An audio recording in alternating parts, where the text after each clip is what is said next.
જય માતાજી. નવરાત્રિના 5મા દિવસે આપણે મા દેવી સ્કંદ માતાની પૂજા કરીએ છીએ. ઓમ દેવી સ્કંદ માતાએ નમઃ. મા દેવી સ્કંદ માતા આપણને આપણા વ્યવસાયનો ખૂબ જ સરસ રીતે એક માતા અને મેન્ટર તરીકે ઉછેર કરવાની પ્રેરણા આપે છે.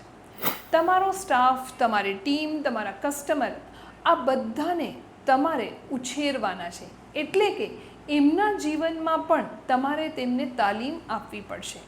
વ્યવસાયમાં સફળ થવા માટે તમે એક નહીં પરંતુ તમારી સમગ્ર ટીમ, તમારા સપ્લાયર, તમારા કસ્ટમર આ બધાનું ઇન્વોલ્વમેન્ટ ખૂબ જ જરૂરી છે.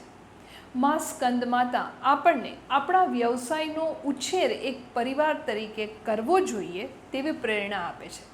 આજે જ નક્કી કરો કે તમે દરરોજ તમારા ટીમમાંથી કોઈ એક વ્યક્તિને તેના જીવનમાં આગળ વધવા અને સફળ થવા માટે પ્રેરિત કરશો.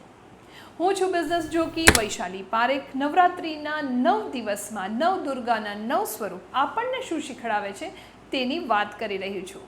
અને 5મા નોરતે મા દેવી સ્કંદ માતા તમારા જીવનમાં અને વ્યવસાયમાં ખૂબ ખૂબ સમૃદ્ધિ આપે એ જ શુભેચ્છા. જય માતાજી.